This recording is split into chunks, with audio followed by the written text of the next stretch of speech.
Hello everyone and welcome to All Things Watched. In this video we are going to talk about the brand new Netflix original movie simply titled The Killer.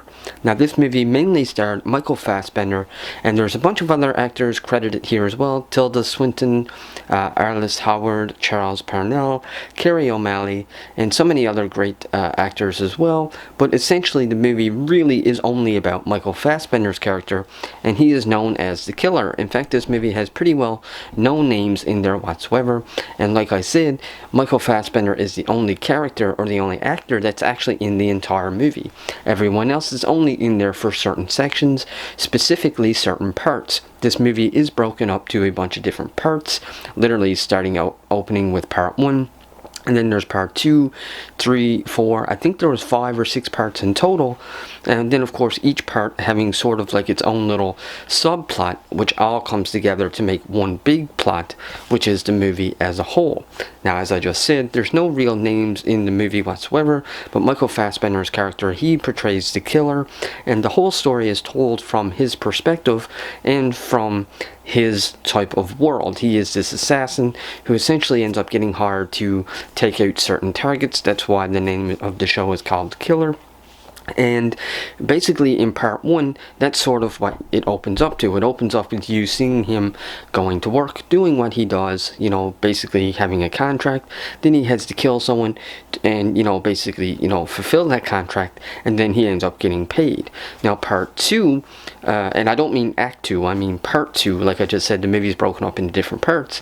Part 2 is, I do remember specifically, was titled The Hideout, because you'll learn very early on that the Killer has a hideout down in Dominican Republic, and he has his own house, and he of course has a bunch of friends and acquaintances down there, and maybe even to some degree sort of like a love interest, not necessarily a love interest, but someone who is very dear to his heart, who is of course a female. And something happens very early on in the movie to that person and to that acquaintance, and this is basically the driving point of the Killer, and really the whole focus and vocal point of the whole movie going forward. Because when he goes to the hideout, he realizes that something happened to this acquaintance, and that is basically what tips him off, and then he just basically goes haywire. Every part from then on out is about him going to assassinate somebody or kill somebody who he thinks may or may not have been involved, and it's no longer so much about a contractual agreement, it's more so about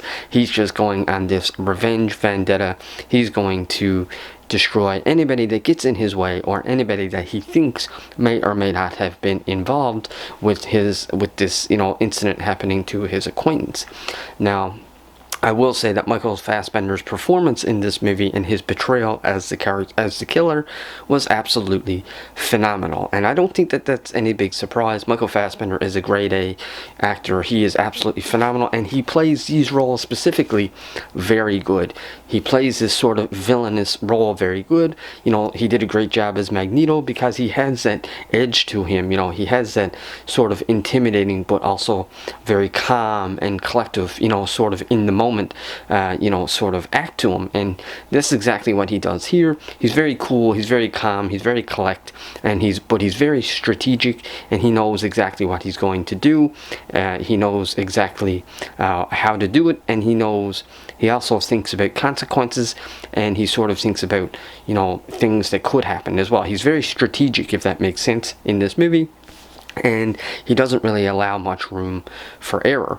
Now, something else that I thought was very interesting about this movie is that it's almost done like a noir. It's not a noir, but it's very much like a noir. I got a lot of Sin City vibes, sort of Max Payne vibes, a lot of these vibes where oftentimes the person that you're following is actually narrating the movie as well. So even though Michael Fassbender, we're following his perspective, we're following his sort of his portrayal of the Killer, he's also narrating the story as it goes on as well, and it really made it feel you know, tonally it felt almost like a noir, even though it really wasn't. This is not, it doesn't look or feel like a noir, but it sounded like a noir, if that makes sense. But in terms of the action was absolutely phenomenal, especially the choreography. I think it was in part 4, which was called, I think they called it The Brute, and there's an action sequence there when Michael Fassbender's character, the Killer, is fighting a character which is simply known as The Brute, who's portrayed by Salah Baker, and by the way, he does a phenomenal job as well. I had to say all the cast did a great job in terms of their performance. So in that sequence, he has to fight this massive guy who's huge, who's known as the Brute, and that whole sequence was just phenomenal, and I really liked how long it lasted. It wasn't like it was just in and out. Like, that whole sequence, that fight scene lasted actually quite a bit of time, but in a good way. It wasn't dragged out. It was very entertaining to watch. It was really cool to watch. Now, there was a few things with that scene that I thought was a little bit too far-fetched, and I understand we have to suspend our reality and allow your imagination to flow with the movie, but even within this world that it built within itself, I thought it was a little bit far-fetched. There's a couple times when the Killer, or Michael Fassbender's character, gets hit a few times by the Brute in ways that I just thought there's no way that he would just recover that quick. You know, that would have laid him out or knocked him out cold. So he does recover a little bit quick. And then, of course, but, you know, it was still great to see that whole action sequence and whatnot. I also really like Tilda Swinton's portrayal. She portrays a character known as the Expert, but she doesn't really come into the movie until more towards the end of the film. But their interaction between each other was really cool. Most of that interaction was in a restaurant when they're literally sitting down and having sort of a couple drinks with each other. And so it was really cool to see them playing off of each other. I actually feel like Tilda Swinton was very underutilized in this film. I think they should have used her more and leaned into her character a little bit more. But beyond that, you know, she still did a great job with what she was given. And playing off of Michael Fassbender and his character, the Killer, I thought they both did a phenomenal job playing off each other. And honestly, it was really cool to see them on screen.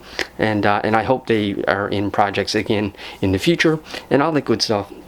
But all in all, if I had to, you know, sort of sum up this review overall, I would say that the movie was very well casted and very well acted.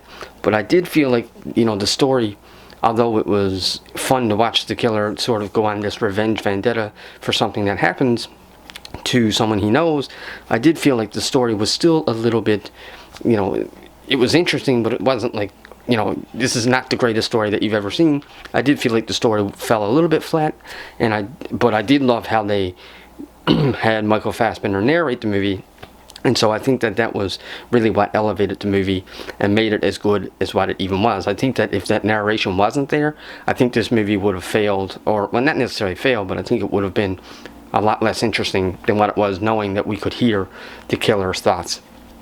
So if I had to put a number on the Killer, I'd probably give this one like a 60 or 65%, just because I wish that we did get a little bit more of a story as opposed to just chapters.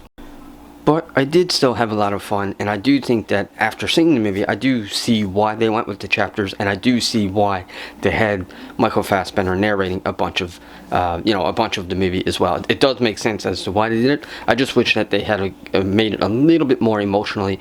I just felt like it was a good action movie, but there wasn't really enough to grasp at or to sort of hold on to on an emotional level. And so, of course, the emotions is always what makes a movie great, when you can actually relate or actually feel for a character. And I feel like that's the only thing that this movie lacked. I thought the performances were great, I thought the choreography was great, and I thought the casting was great, and I even thought the narration was great. And I loved the feel of the movie, but I just never emotionally got attached to the movie. But anyways, folks, that's my review of The Killer. So let me know in the comment section below if you liked it. Tell me why or why not. If you like this video, click that subscribe button. If you want to help the algorithm, like, share, comment, all that good stuff. And that's pretty well all I got. So until the next video, take care.